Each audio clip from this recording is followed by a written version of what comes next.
Bom dia a todos, queridos e queridas companheiros e companheiras de jornada rumo à luz, rumo à ascensão espiritual e planetária. Tudo bem com vocês, meus queridos, minhas queridas? Então, hoje é dia 1º de outubro de 2025 e nós vamos dar continuidade à nossa jornada 2025, uma nova escolha, através dos ensinamentos de um curso em milagres. Vamos ao nosso texto. O texto de número 6 da segunda parte do livro de exercícios. O que é o Cristo? Cristo é o Filho de Deus, tal como Ele o criou. É o ser que compartilhamos, unindo-nos uns aos outros e também a Deus. Ele é o pensamento que ainda habita no interior da mente, que é a sua fonte. Ele não deixou o seu lar santo, nem perdeu a inocência em que foi criado. Para sempre imutável, ele habita na mente de Deus. Cristo é o elo que te mantém um com Deus e garante que a separação não passa de uma ilusão de desespero, pois a esperança habitará para sempre nele. A tua mente faz parte da sua e a sua da tua. Ele é a parte em que está a resposta de Deus, onde todas as decisões já foram tomadas e os sonhos já acabaram. Ele permanece intocado por todas as coisas que os olhos do corpo percebem. Pois, embora o Pai tenha depositado nele os meios para a tua salvação, ele continua sendo o ser que, como o Pai, desconhece o pecado. Lar do Espírito Santo, em casa apenas em Deus, Cristo permanece em paz dentro do céu da tua mente santa. Essa é a única parte de ti que verdadeiramente tem realidade. O resto são sonhos. Mas esses sonhos serão dados a Cristo, para que se desvaneçam diante da sua glória e enfim revelem a ti o teu ser santo, o Cristo. A partir do Cristo em ti, o Espírito Santo alcança todos os teus sonhos e pede que venham a ele para serem traduzidos em verdade. Ele os trocará pelo sonho final, que Deus designou como o fim dos sonhos. Pois quando o perdão descansar sobre o mundo e a paz estiver vindo a todos os filhos de Deus, o que mais poderia haver para manter as coisas separadas, já que o que resta para ser visto é apenas a face de Cristo? E por quanto tempo essa face será vista, se não passa de um símbolo, indicando que o tempo do aprendizado agora terminou e a meta da expiação foi, enfim, alcançada? Portanto, busquemos achar a face de Cristo e não olhar para nada mais. Quando contemplarmos a sua glória, teremos o conhecimento de não precisar de aprendizado, de percepção, ou de tempo, ou de coisa alguma, exceto do ser santo, o Cristo que Deus criou como seu Filho. Aslan acabou de chegar aqui, gente. A lição de hoje é a lição 274. O dia de hoje pertence ao amor, que eu não tenha medo. Você quer subir no colo? Quer? Eu achei que não fosse querer, mas pelo visto quer. Quer? Vem. Gente, vocês acreditam? Vocês só acreditam porque vocês assistem os vídeos, né? Ele gosta de gravar o vídeo comigo, é muito louco. Ele estava deitado na janela, super confortável, tomando sol, num cantinho lá, uma caminha que é feita especialmente para ele. Ele estava lá, me pediu para eu ajudar ele a subir, que ele tá muito gorducho. E aí ele me ouve gravando o vídeo e vem gravar o vídeo também. É para vocês, tá? Ó o rabo aqui, ó o rabo. Ó. É Mestre Aslan dando aula para vocês. Então a lição de hoje é a lição 274. O dia de hoje pertence ao amor, que eu não tenha medo. Pai, hoje quero deixar que todas as coisas sejam como tu as criaste e dar ao teu filho a honra devida, a sua inocência, tá? A gente não usa essa palavra impecabilidade, porque no meu ponto de vista, eu não uso, né? no meu ponto de vista, essa palavra ela não traduz a ideia que Jesus quis dar, o original em inglês, tá? O amor de um irmão ao seu irmão e ao seu amigo. Através disso, redimido. Através disso, a verdade também penetrará onde estavam as ilusões. A luz tomará o lugar de toda a escuridão, e o teu filho terá o conhecimento de que ele é tal como o criaste. Uma bênção especial vem a nós hoje daquele que é o nosso Pai. Dá a ele este dia, e hoje não haverá medo, porque o dia foi dado ao amor. Lição 274, o dia de hoje pertence ao amor, que eu não tenha medo, ok? Muito bem. Aí a gente passa aqui para a leitura da Linguagem da Liberdade, da Melody Beat, para o texto do dia de hoje, dia 1º de outubro. Passaram-se 9 meses, gente. Passaram-se 9 meses. A criança nasceu, né? Você que está comigo desde o 1º dia de janeiro, eu estava pensando nisso ontem, né? Quantos livros a gente já leu? A gente leu aquele do Dr. Joshua David Stone quase todo. A gente leu 2 de Sucesso e Trabalho. Agora a gente leu um capítulo de Um Retorno ao Amor. E estamos lendo A Linguagem da Liberdade, tá? Quantas coisas a gente já aprendeu esse ano, né? Quantas coisas também eu tive oportunidade de aprender e de relembrar, né? Dia 1º de outubro, o texto de hoje é intitulado Seja Quem Você É. Ao nos recuperarmos, estamos aprendendo um novo comportamento, chamado Seja Quem Você É. Para alguns de nós, isso pode ser amedrontador. O que aconteceria se sentíssemos o que sentimos, disséssemos o que queremos, nos tornássemos firmes quanto às nossas crenças e dessemos importância ao que necessitamos? O que aconteceria se nos libertássemos de nossas camuflagens de adaptação? O que aconteceria se assumíssemos o nosso poder para ser nós mesmos? As pessoas ainda gostariam de nós? Elas iriam embora? Elas ficariam com raiva? Chega uma hora em que nós nos tornamos dispostos e prontos para correr esse risco. Para continuarmos crescendo, compreendemos que devemos liberar a nós mesmos. É hora de não mais permitir que sejamos tão controlados por outros e pelas expectativas alheias. E então seremos verdadeiros com nós mesmos, apesar da reação dos outros. Dentro de pouco tempo começamos a compreender. Algumas pessoas podem ir embora, mas aqueles relacionamentos teriam terminado de qualquer maneira. Algumas pessoas ficam e nos amam e nos respeitam mais ainda, por corrermos o risco de sermos quem somos. Começamos a conseguir a intimidade e os relacionamentos que funcionam. Descobrimos que quem somos sempre foi bom o bastante. Somos quem devemos ser. Hoje assumirei o meu poder de ser eu mesma. Então, nós temos falado, né, gente? Nós falamos muito, né? Com esse livro aí, com a Linguagem da Liberdade,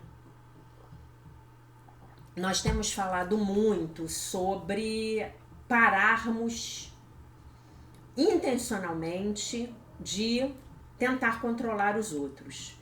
Eu digo tentar controlar porque, no fim das contas, é uma ilusão a gente achar que tem controle sobre o outro. É uma ilusão, né? E aí, mas a gente tem essa ilusão e a gente vive em função dessa ilusão.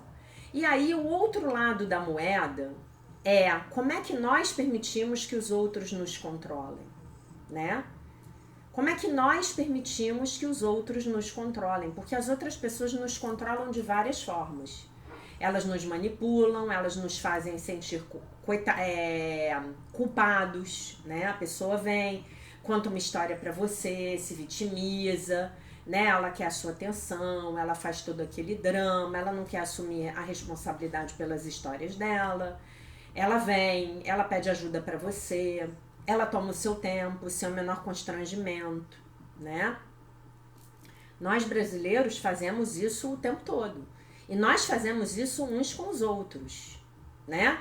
Eu faço com os outros e os outros também fazem comigo. Essa é a pura verdade, né? E esse texto ele está nos chamando a atenção para o fato de que depois que a gente começa esse processo de recuperação de relacionamentos codependentes, esse processo de santificação dos relacionamentos, digamos assim, para a gente usar o termo relacionamento santo, a expressão relacionamento santo de Um Curso em Milagres, né?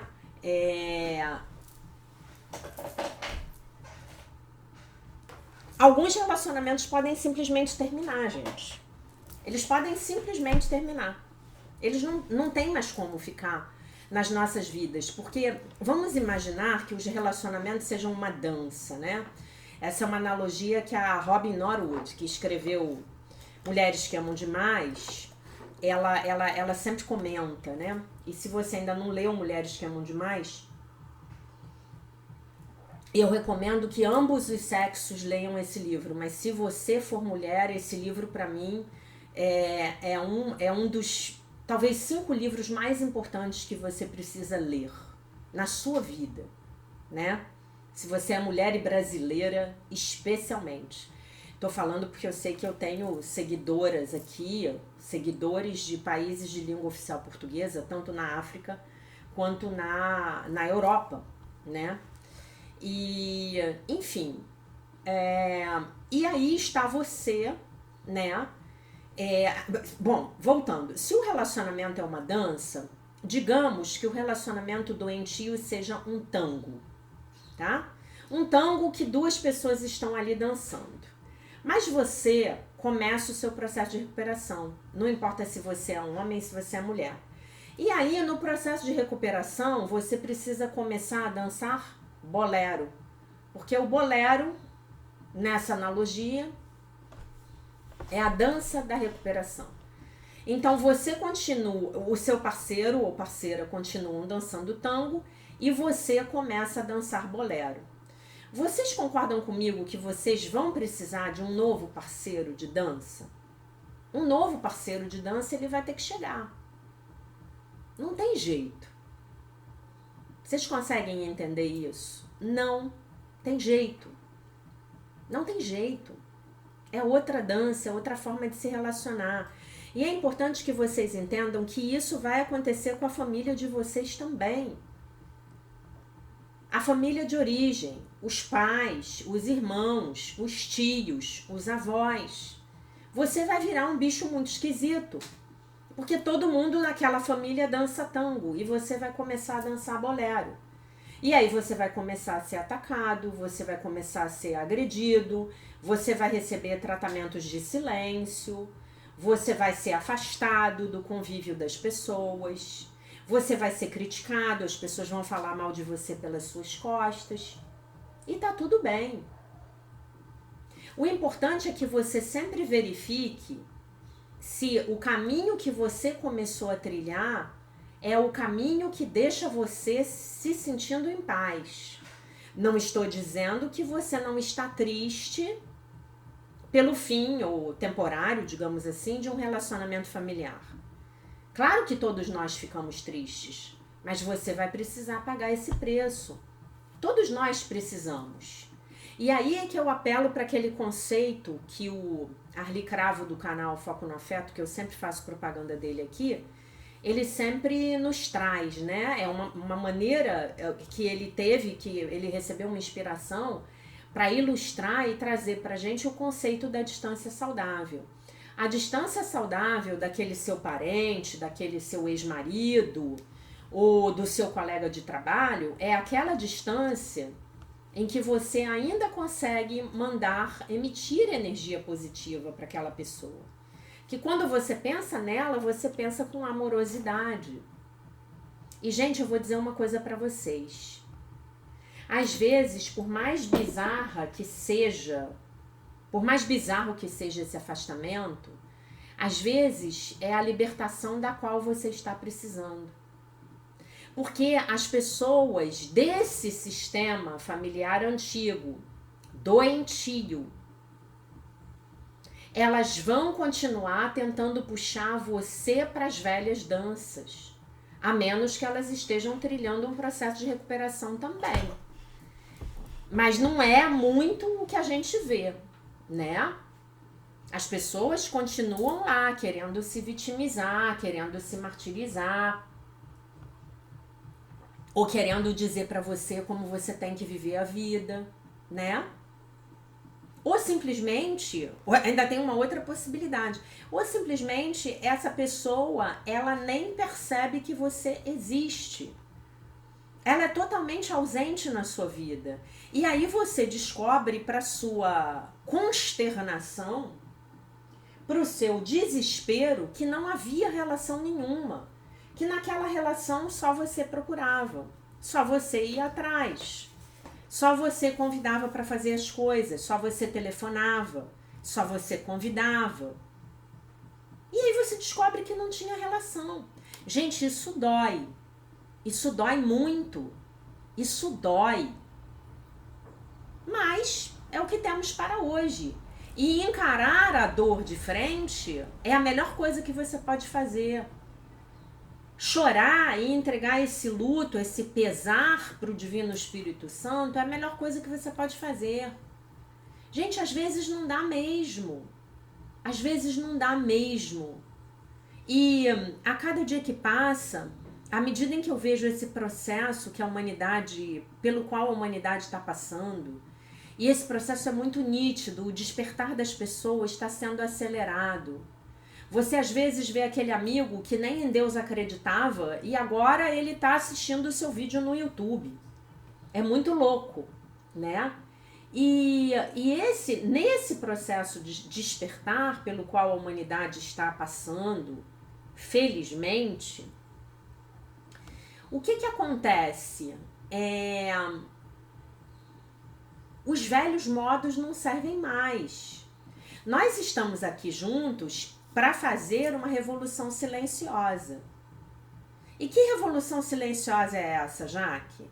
Nós não estamos mais mexendo em nada do lado de fora. Mas nós estamos buscando novos níveis de consciência. E nesses novos níveis de consciência, nós vamos começar a afetar, sem dizer uma palavra, às vezes até sem conviver, os nossos familiares, os nossos vizinhos, a nossa cidade, o nosso estado, o nosso país, né? O Brasil vive hoje, na minha opinião, um grande processo de despertar espiritual. É muito bonito ver o que está acontecendo com as pessoas. É muito bonito ver as pessoas acordando daquele sono, do berço esplêndido, parafraseando o nosso hino nacional, no qual a gente vivia.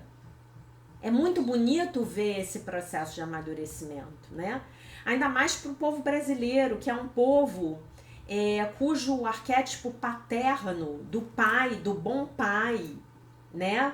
Daquele pai que chega junto, que se encarrega, que sustenta, que protege, que se coloca, que se posiciona, é tão ausente, né? Não é mesmo? A nossa terra Brasilis, gente, como eu costumo chamar, adoro chamar o Brasil de terra Brasilis, a nossa terra Brasilis, ela é meio que órfã de pai, sabe? Por isso que a gente tem tanta dificuldade de materializar uma riqueza, de se desenvolver, né? Só que nós vamos precisar encontrar esse pai dentro de nós. Vocês entendem? Olhem que interessante. Outro dia eu estava ouvindo alguém falar, eu não sei quem foi, que eu não me lembro, foi alguém que eu sigo, eu não vou poder citar aqui porque realmente não me lembro, que dizia, eu acho que eu já comentei com vocês, eu não sei se foi Gaspareto, acho que não foi Gaspareto, ele falava assim, vocês sabem por que o brasileiro tem tanto problema com as leis? Né? O brasileiro não quer cumprir a lei, você fala que aquela lei ali no Brasil não pegou, né? O Brasil é todo flexível com relação às leis, né? E também o tolerante com o outro, né? Que infringe a lei. E aí a pessoa lá que falou, o palestrante falou assim, é porque nós, com a nossa história, preste atenção nisso, com a nossa história de escravidão e com a nossa história de colonização por parte dos portugueses, os portugueses, eles tiveram muitos filhos ilegítimos com as escravas e com as índias, né? Então haviam muitos filhos bastardos, né? Lá na Casa Grande e na Senzala, tinham os filhos da Casa Grande e tinham os filhos da Senzala, não é? Então eram muitos filhos ilegítimos. Ilegítimos que não foram registrados legalmente. Então a gente tem isso no nosso DNA. Muito provavelmente você e eu, e aí eu vou apelar de novo para o nosso trabalho que a gente fez da cura entre gerações, que é maravilhoso, de repente a gente podia fazer a próxima cura entre gerações só sobre isso, né? Curar a nossa falta de pai. A gente já fez um de cura da ferida paterna, mas curar essa nossa falta de pai, curar essa ilegitimidade, né? Inconsciente que nós temos, todos, que nós compartilhamos dessa identidade enquanto povo, né? Você talvez que esteja me ouvindo aí agora, talvez você não seja um filho ou uma filha ilegítima. Eu não sou, eu tenho registro lá, o nome de papai muito bonito lá na minha certidão de nascimento. Mas talvez você seja também. Ou talvez o seu pai tenha tido filhos fora do casamento, né?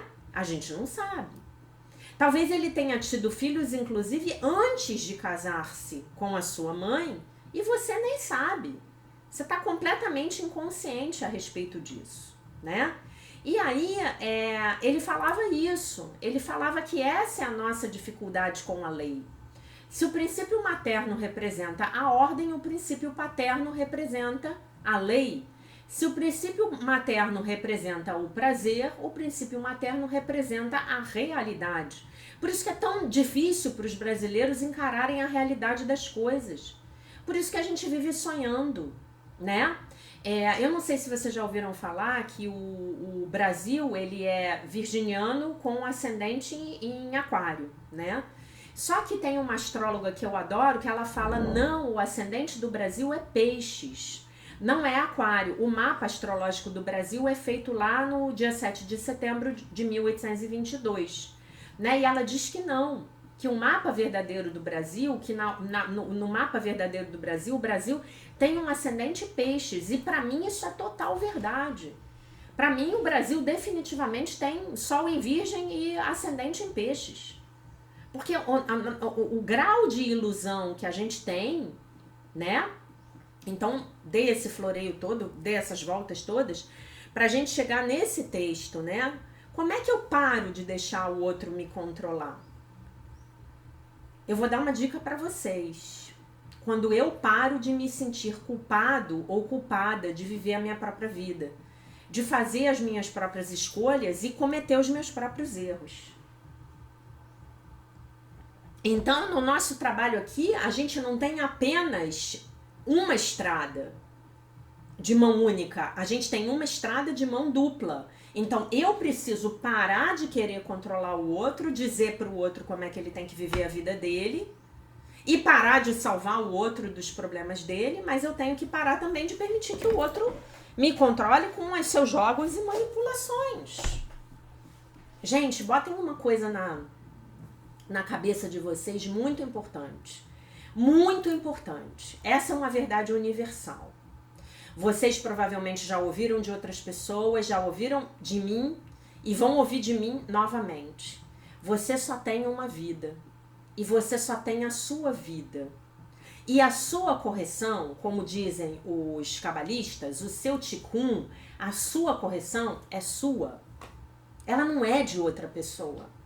Você não veio para cá para corrigir o outro, você veio para cá para pedir ao Espírito Santo que te corrija, porque você não consegue fazer isso sozinho ou sozinha, jamais conseguirá.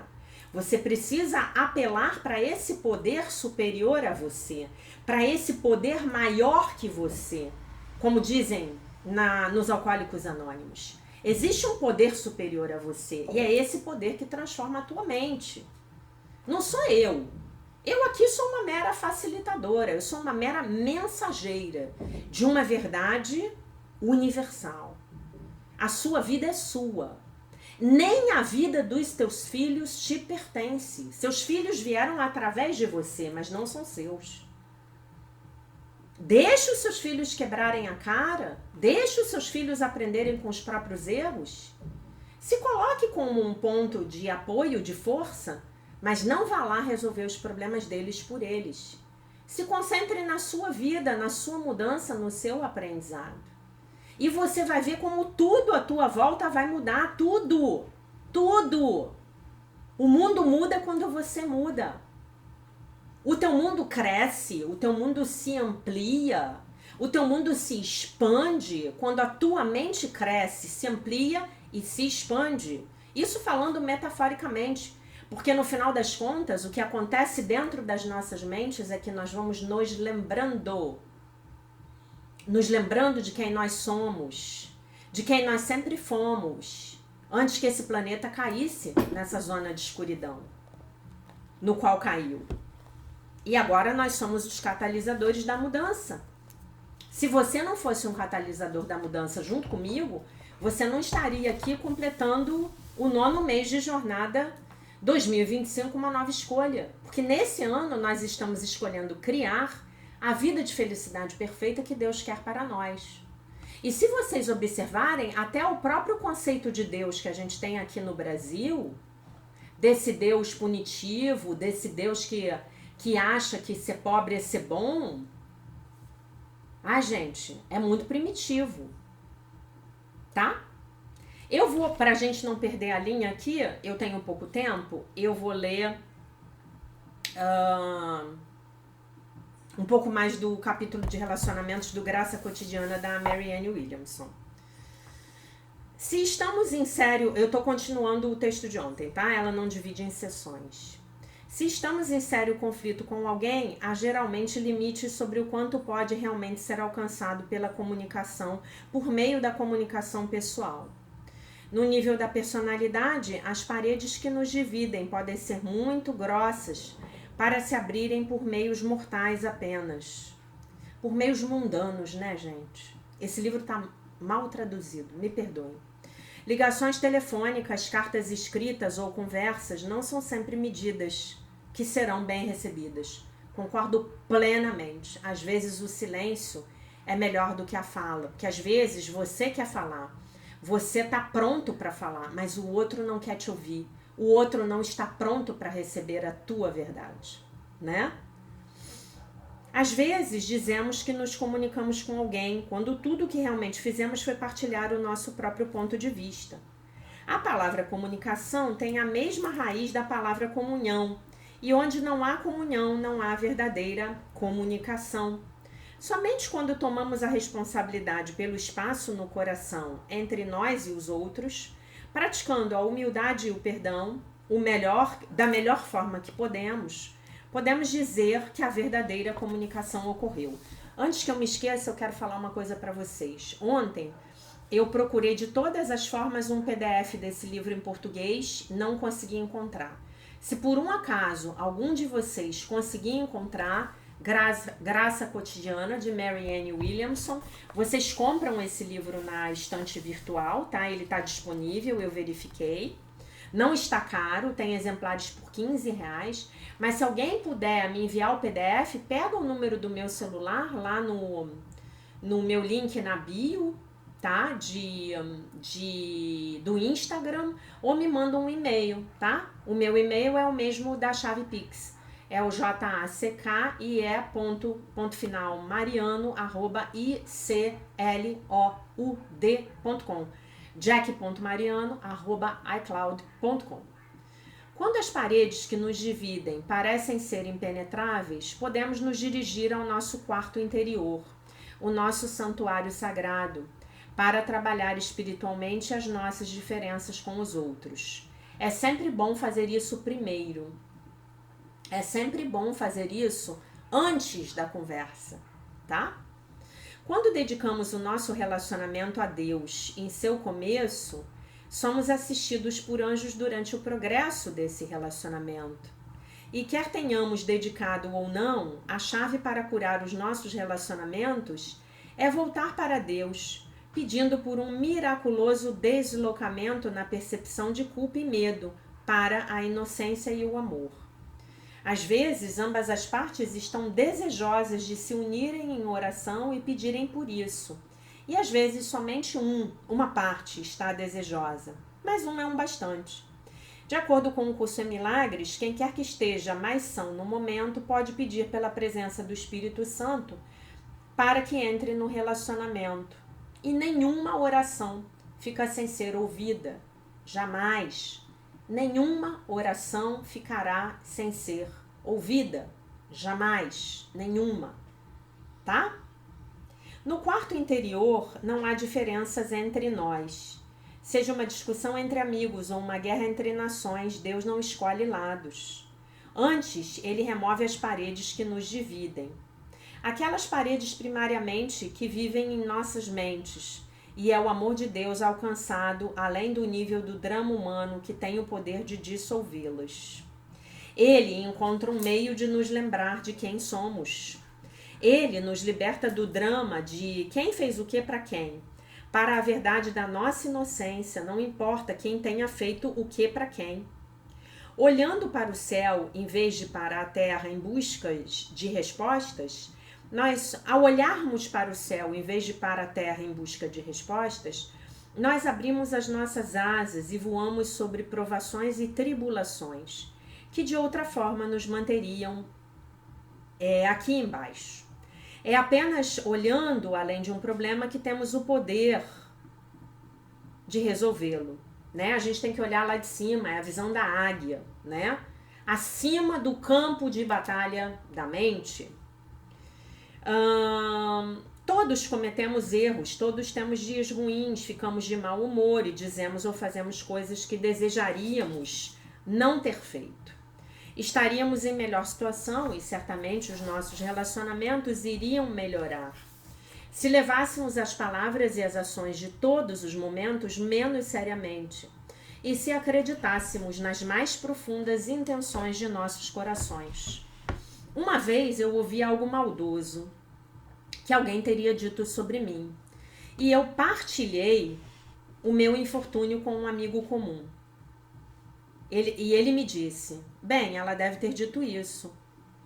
Mas isso não muda o fato de que eu sei que ela ama você. Quando ele me disse isso, eu lembrei que eu tinha feito comentários de julgamento sobre pessoas a quem eu amo. E quão horrorosa eu teria ficado, horrorizada eu teria ficado se essas pessoas tivessem ouvido. Realmente não importava se a minha amiga teria dito algo indelicado sobre mim. Dependia de mim se eu daria significado a isso ou deixaria isso como algo não importante. No topo da montanha espiritual, somos gentis uns com os outros todo o tempo, mas durante o percurso podemos parar de levar tudo tão seriamente quando não somos gentis.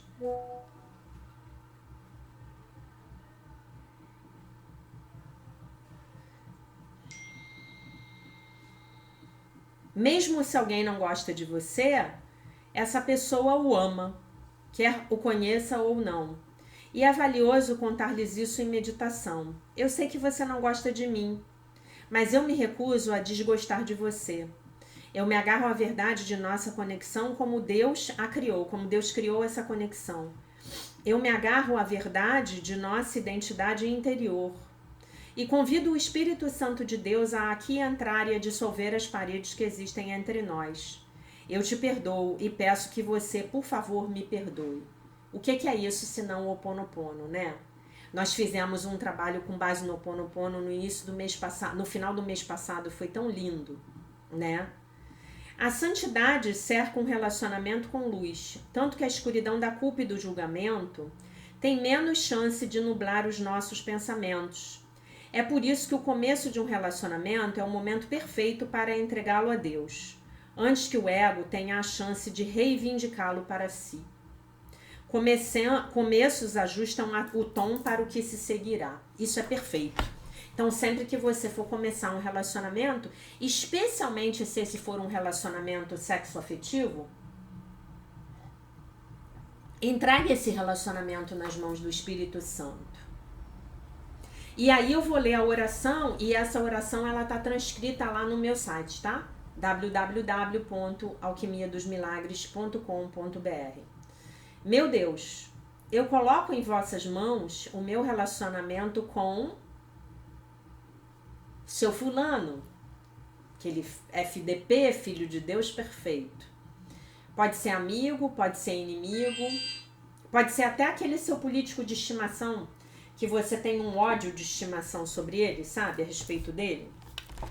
Eu tenho ódio de estimação a respeito dele. Então o que eu faço? Quando eu penso nele, eu envio ondas de luz, eu peço a Deus para abençoar a vida dele. Peço mesmo. Peço a Deus, falo, meu Deus, ajuda esse ser humano que tá tão perdido, né? Porque na verdade acha que tá achado. Ajude essa pessoa a manifestar a sua imagem verdadeira aqui no planeta Terra. Então eu vou ler a oração, tá? Eu já tinha começado, né? Meu Deus, eu coloco em vossas mãos, você pode falar meu Divino Espírito Santo também. Eu coloco em vossas mãos o meu relacionamento com seu fulano.